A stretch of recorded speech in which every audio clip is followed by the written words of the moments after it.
नमस्कार, स्वागत है आपका। मैं हूं आपके साथ सपना दीपक मदेशिया। बुलेटिन का आगाज करेंगे। खेलों के प्रति युवाओं को प्रेरित करने के क्रम में पेरिस ओलंपिक और पैरालंपिक गेम्स 2024 में पदक हासिल कर देश और प्रदेश का गौरव बढ़ाने वाले खिलाड़ियों के सम्मान समारोह कार्यक्रम में मुख्यमंत्री योगी आदित्यनाथ सम्मिलित हुए।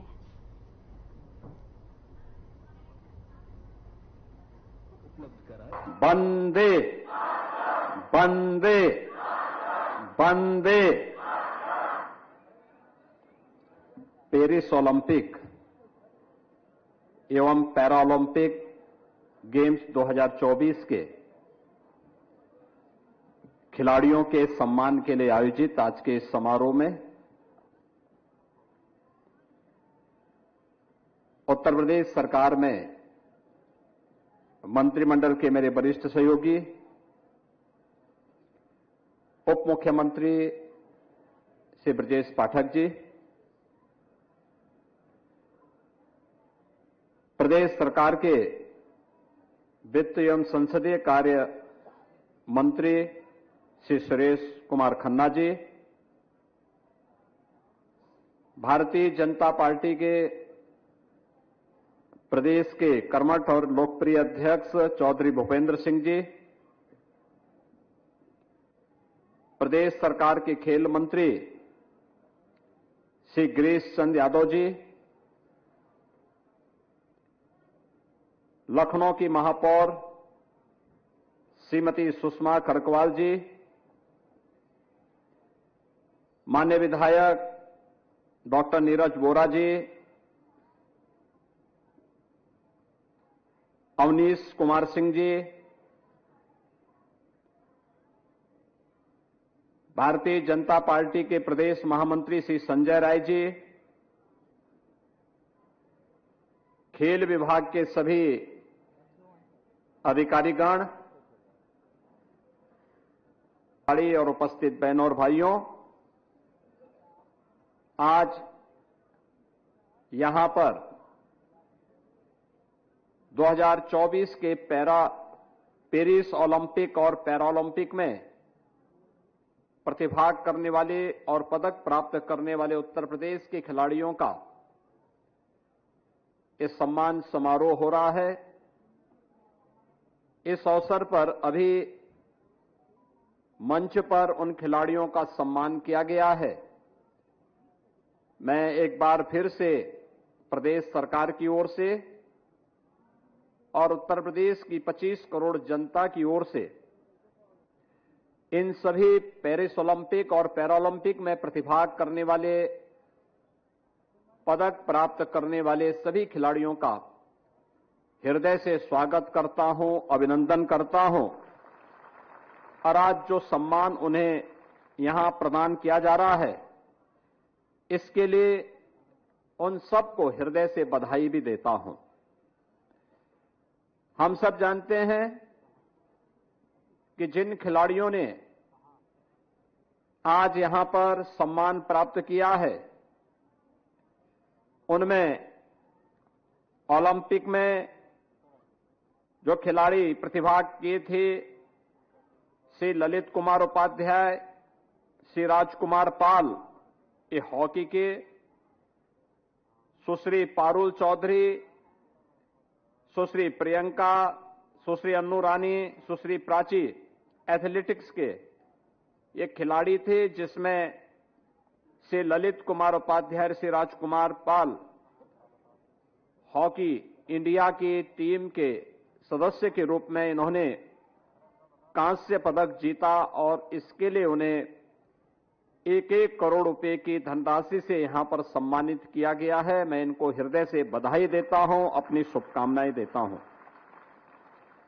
साथ ही साथ प्रतिभाग करने वाले सुश्री पारुल चौधरी, सुश्री प्रियंका, सुश्री अन्नू रानी, सुश्री प्राची, इन सबको 10-10 लाख रुपए की राशि इन्हें पुरस्कार स्वरूप उन्हें प्रोत्साहन राशि उपलब्ध करवाने का कार्य भी यहां पर किया जा रहा है।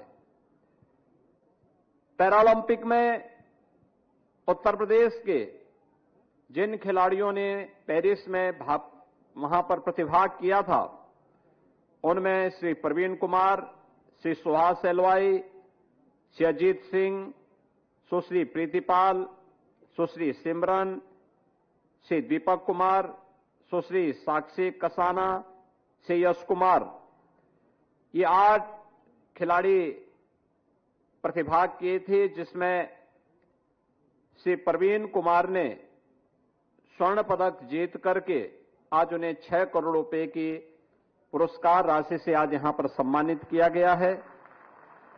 श्री सुहास एलवाई ये पैरा बैडमिंटन के खिलाड़ी हैं और उत्तर प्रदेश सरकार में खेल विभाग के सचिव भी हैं।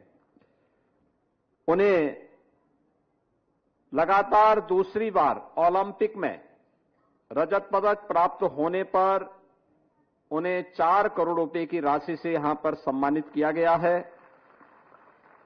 श्री अजीत सिंह इटावा के पैरा एथलेटिक्स हैं, जेवलिन थ्रो में इन्होंने रजत पदक प्राप्त किया। इन्हें 4 करोड़ रुपए की राशि से इन्हें सम्मानित किया जा रहा है। सुश्री प्रीतिपाल ये मुजफ्फरनगर उत्तर प्रदेश की हैं और इन्होंने पैरा एथलेटिक्स में 100 मीटर और 200 मीटर में इन्होंने कांस्य पदक जीता है। इसके लिए इन्हें 2 पदक प्राप्त होने पर, कांस्य पदक प्राप्त होने पर 4 करोड़ रुपए की राशि इन्हें उपलब्ध करवाई जा रही है। सुश्री सिमरन पैरा एथलेटिक्स हैं, 200 मीटर की दौड़ में इन्होंने कांस्य पदक जीता है, 2 करोड़ रुपए की राशि से। दीपेश कुमार इन्होंने पैरा एथलेटिक्स में जेवलिन थ्रो में प्रतिभाग किया था, इन्हें 10 लाख रुपए। सुश्री साक्षी कसाना पैरा एथलेटिक्स में डिस्कस थ्रो में इन्होंने प्रतिभाग किया था, इनके लिए 10 लाख रुपए। श्री यश कुमार ये आगरा के निवासी हैं, इन्हें पैरा केनाई में 200 मीटर में इन्होंने प्रतिभाग किया था, इन्हें 10 लाख रुपए की प्रोत्साहन राशि आज राज्य सरकार उन्हें प्रदान कर रही है। मैं इस अवसर पर इन सभी खिलाड़ियों को हृदय से अभिनंदन करते हुए बधाई देता हूं, अपनी शुभकामनाएं देता हूं। इसके साथ ही प्रशिक्षकों का भी सम्मान हो, क्योंकि वही तैयार करती है इस पूरी पीढ़ी को। लगातार इस फील्ड में क्या परिवर्तन हो रहे हैं, कैसे हमें खिलाड़ियों को तराशना है और कैसे किसी इंटरनेशनल प्रतियोगिता की दृष्टि से उन्हें तैयार करना है, इसके लिए जिन प्रशिक्षकों को आज यहां पे सम्मान किया गया है, श्री गजेंद्र सिंह पैरा एथलेटिक्स हैं, कांस्य पदक के लिए इन्हें सम्मानित किया गया है। श्री गौरव खन्ना ये पैरा बैडमिंटन में प्रशिक्षित खिलाड़ी, जो इनके द्वारा प्रशिक्षित खिलाड़ी हैं, श्री सुहास एलवाई रजत पदक इन्हें प्राप्त हुआ, इन्हें सम्मानित किया गया। श्री राकेश कुमार यादव पैरा एथलेटिक्स में अजीत सिंह के प्रशिक्षक हैं और doctor Satyapal Singh para athletics में श्री प्रवीण कुमार के एथलेटिक्स इसके प्रशिक्षक हैं, इन्हें भी आज यहां पे सम्मानित किया गया है। मैं इन चारों प्रशिक्षकों का भी आज यहां पे हृदय से अभिनंदन करते हुए उन्हें हृदय से बधाई देता हूं, अपनी शुभकामनाएं देता हूं। बहनों और भाइयों, प्रतियोगिता छोटी हो या बड़ी, वह हमें आगे बढ़ने का एक अवसर प्रदान करता है और ओलंपिक में प्रतिभाग करना ही बहुत कठिन कार्य है। उसके लिए परिश्रम करना होता है, उसके लिए उसके अनुरूप अपने आप को तराशना पड़ता है। और ये जितने भी खिलाड़ी हैं जिन्हें आज यहां पर सम्मानित किया गया है, इन खिलाड़ियों ने बहुत परिश्रम किया। परिश्रम की जो पराकाष्ठा है उसको छूने का काम किया, तब वह देश का प्रतिनिधित्व ओलंपिक जैसी प्रतिष्ठित मंच पर जाकर के इन्होंने अपना झंडा गाड़ा, अपने देश का झंडा गाड़ा और देश की प्रतिष्ठा को बढ़ाने का काम किया। तो स्वाभाविक रूप से देश की प्रतिष्ठा बढ़ेगी। उत्तर प्रदेश का निवासी है तो उत्तर प्रदेश का सम्मान स्वयं बढ़ जाएगा। और आज इस कार्यक्रम को इसी दिशा से आगे बढ़ाने का कार्य किया गया। हम सब जानते हैं कि आज देश के अंदर खेल का जो माहौल बना है, उस खेल के माहौल के लिए प्रधानमंत्री मोदी जी के नेतृत्व में पिछले 10 वर्ष के अंदर जो एक नियोजित प्रयास हुए हैं, वह परिणाम आज हम सबको देखने को मिल रहा है। पूरे देश के अंदर एक वातावरण देखने को मिल रहा है और उस वातावरण का परिणाम आप याद करिए, प्रधानमंत्री जी ने खेलो इंडिया खेलो से इस अभियान का शुभारंभ किया था। इसके बाद फिट इंडिया मूवमेंट, सांसद खेलकूद प्रतियोगिता, और अब तो शहर हो या गांव या विश्वविद्यालयों के स्तर पर अब लीग प्रतियोगिताएं प्रारंभ हो चुकी हैं। मैं इस बार देख रहा था, ग्रामीण खेलों की लीग आज जब प्रारंभ हुए हैं, इसमें अलग अलग क्षेत्र के अलग अलग खेलों के लिए एक प्लेटफॉर्म प्राप्त हो रहा है और खिलाड़ियों को आगे बढ़ने का अवसर भी प्राप्त हो रहा है। लेकिन इसके लिए इंफ्रास्ट्रक्चर की आवश्यकता, क्योंकि अगर खिलाड़ी के लिए इंफ्रास्ट्रक्चर नहीं है, अच्छे प्रशिक्षक नहीं है, तो फिर उसका कोई मायने नहीं। और सरकार ने इस पे ध्यान दिया। आज डबल इंजन की सरकार इस पे लगातार ध्यान दे रही है। आज उत्तर प्रदेश के अंदर अगर हम स्टेडियम की बात करते हैं, तो आज के दिन पर उत्तर प्रदेश के अंदर 84 स्टेडियम, 67 बहुउद्देशीय हॉल, 38 तरणताल, 15 सिंथेटिक हॉकी स्टेडियम और 3 सिंथेटिक रनिंग ट्रैक भी आज उत्तर प्रदेश के पास मौजूद हैं।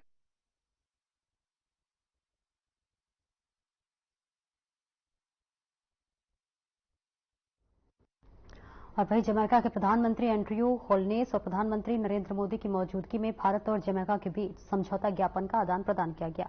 इस मौके पर प्रधानमंत्री मोदी ने कहा कि वो जमैका के प्रधानमंत्री होलनेस और उनके प्रतिनिधिमंडल का स्वागत करते हैं। प्रधानमंत्री होलनेस भारत के लंबे समय से मित्र रहे हैं। देते हैं प्रधानमंत्री होलनेस लंबे समय से भारत के मित्र रहे हैं। मुझे कई बार उनसे मिलने का अवसर मिला है और हर बार मैंने उनके विचारों में भारत के साथ संबंधों को मजबूत करने की प्रतिबद्धता को महसूस किया है। मुझे विश्वास है कि उनकी यात्रा से हमारे द्विपक्षीय संबंधों के साथ साथ पूरे कैरेबियन क्षेत्र के साथ हमारे एंगेजमेंट को नई ऊर्जा मिलेगी। फ्रेंड्स, भारत और जमैका के संबंध हमारा साझा इतिहास, साझा लोकतांत्रिक मूल्यों और मजबूत पीपल टू पीपल टाइज पर आधारित है। 4 C's हमारे संबंधों को अंकित करते हैं: कल्चर, क्रिकेट, कॉमनवेल्थ और कैरिकॉम।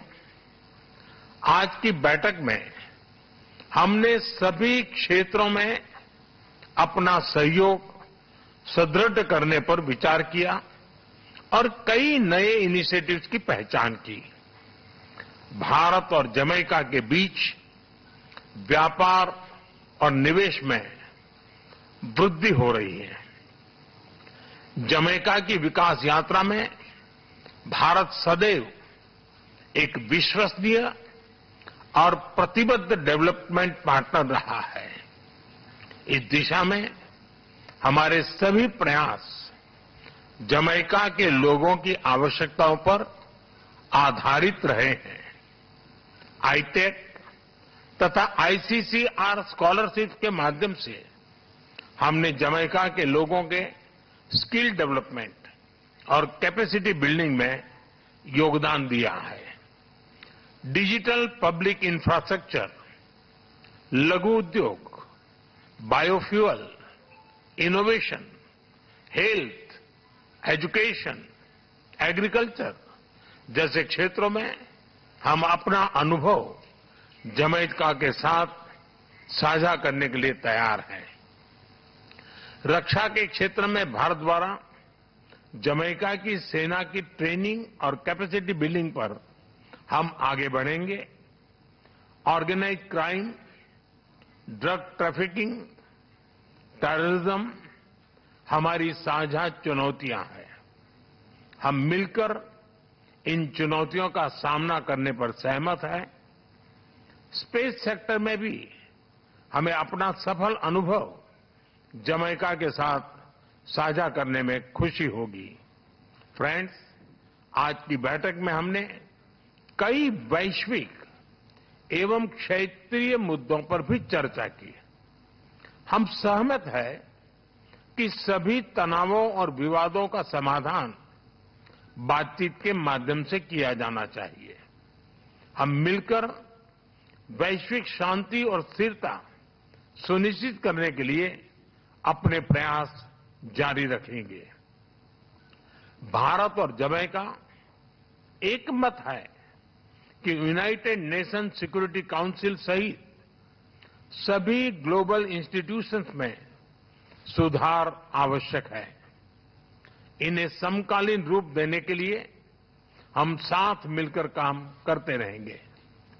फ्रेंड्स, भारत और जमैका के बीच भले ही विशाल महासागरों की दूरी हो, किंतु हमारे मन, हमारी संस्कृति और हमारा इतिहास एक दूसरे से जुड़े हैं।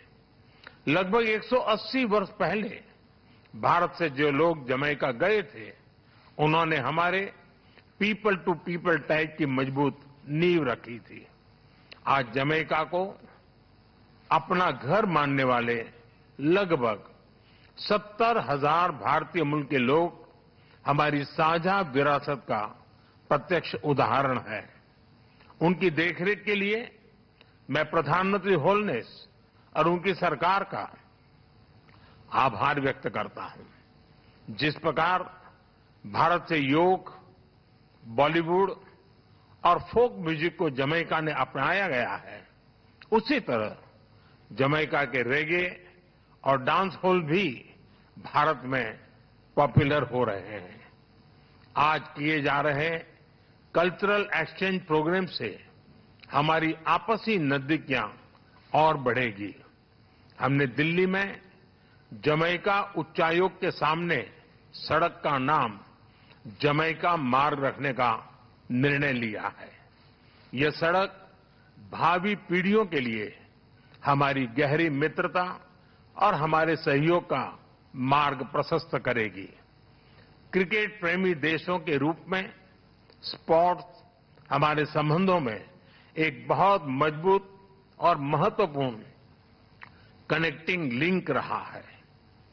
कर्टनी वॉल्स की लेजेंडरी फास्ट बॉलिंग हो या क्रिस गेल की धुआंधार बल्लेबाजी, भारत के लोगों में जमैका के क्रिकेटर्स के लिए विशेष लगाव रहा है।